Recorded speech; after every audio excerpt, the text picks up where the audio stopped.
आज ही Doubtnut app download करें। Doubtnut पर होगा अब आपके सभी मैथ्स, केमिस्ट्री, फिजिक्स और बायोलॉजी डाउट्स का सफाया। बस अपने क्वेश्चन की फोटो खींचो, उसे क्रॉप करो और तुरंत वीडियो सॉल्यूशन पाओ। Download now. हेलो स्टूडेंट्स, आज हम स्टार्ट करने वाले हैं हमारा चैप्टर जिसका नाम है जियोमॉर्फिक प्रोसेसेस।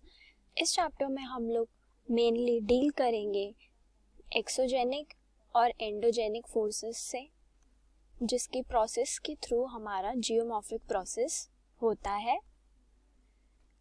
अदर थिंग्स जो हम इस चैप्टर में स्टडी करने वाले हैं वो है about volcanism, weathering, types of weathering, soil formation, process of soil, formation of soil, biological activities, climate and time. ये मेन चीजें हैं जो हम इस चैप्टर में इंक्लूड करेंगे। जब हम हमारे अर्थक्वेक और वोल्केनोस और हमारी इंटीरियर ऑफ अर्थ के बारे में स्टडी करते हैं, उसके बाद हमारे पास एक क्वेश्चन अराइज होता है कि वाई अर्थ इज अनइवन। हमारी अर्थ अनइवन क्यों है? अनइवन मतलब कि इतना डिस्ट्रीब्यूशन, इतना फर्क क्यों है हमारे हर रिलीफ फीचर्स में जो भी हमारे अर्थ पे अवेलेबल है। तो उसका रीज़न ये है कि जो हमारी इंटरनल और एक्सटर्नल फोर्सेस होती हैं वो अर्थ सरफेस पे चेंजेस करती रहती हैं, एंड उन चेंजेस के कंडीशन के कारण ही हमारी अर्थ इतनी अनइवन डिस्ट्रीब्यूटेड है। जो हमारा अर्थ क्रस्ट है वो डायनामिक है, मतलब इसमें सडन चेंजेस होते रहते हैं। एंड अर्थ क्रस्ट में सडन चेंजेस होने की वजह से जो हमारा क्रस्ट है वो वर्टिकली और हॉरिजॉन्टली मूव करता रहता है कॉन्टिन्यूअसली। वेयर एज जो हमारी एक्सटर्नल फोर्सेस होती हैं उन्हें हम एक्सोजेनिक फोर्सेस कहते हैं। एक्सटर्नल फोर्सेस में हम लोग इंक्लूड करते हैं जैसे floods, landslides, avalanches.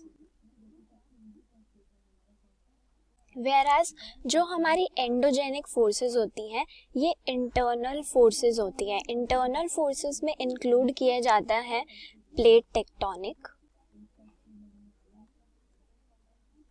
Volcanoes and earthquake.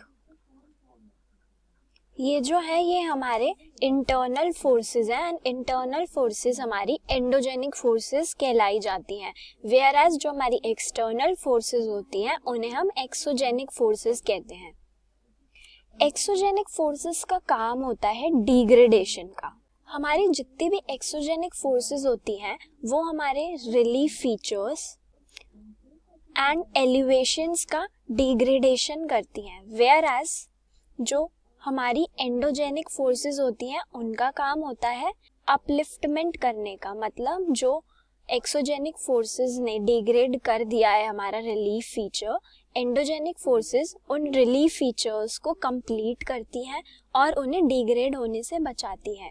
Exogenic forces में हमारे रिलीफ फीचर्स जो होते हैं वो डिग्रेड हो जाते हैं, वेयर एज जो हमारे डिप्रेशंस होते हैं वो फिलअप हो जाते हैं एंड उनमें एग्रेडेशन होता है।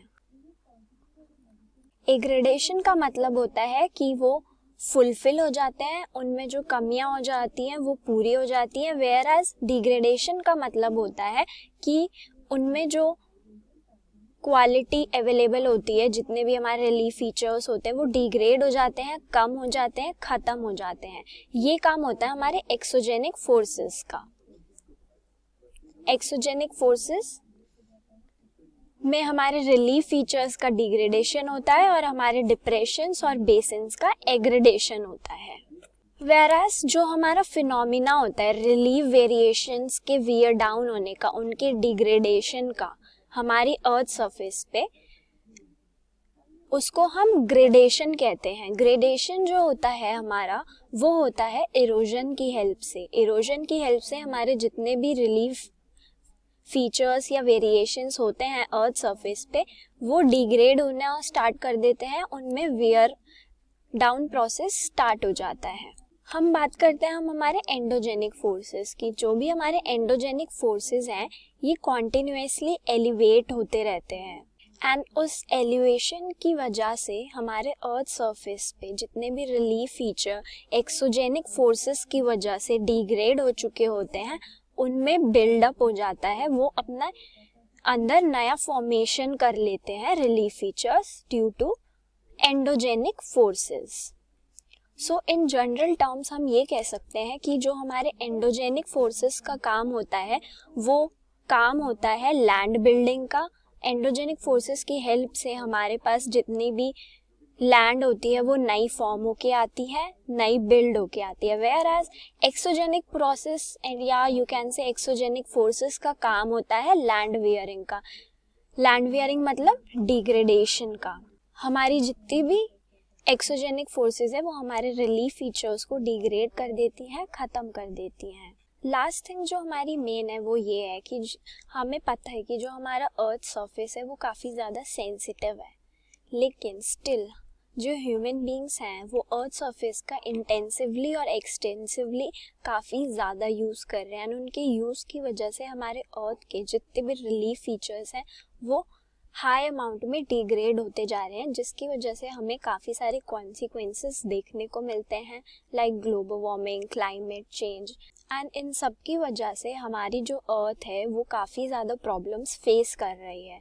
सो इनको कंट्रोल किया जा सकता है अगर हम हमारी एंडोजेनिक और एक्सोजेनिक फोर्सेस पे ध्यान दे सके और हमारी ऑल्सो ह्यूमन एक्टिविटीज़ को भी कंट्रोल कर सके।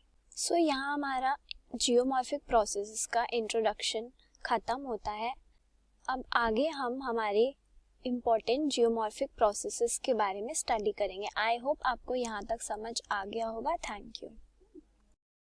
क्लास 6 से 12 से लेके नीट, IIT, JEE मेंस और एडवांस के लेवल तक 10 मिलियन से ज्यादा स्टूडेंट्स का भरोसा। आज ही डाउनलोड करें डाउटनेट ऐप या व्हाट्सएप कीजिए अपने डाउट्स 8400 400 400 पर।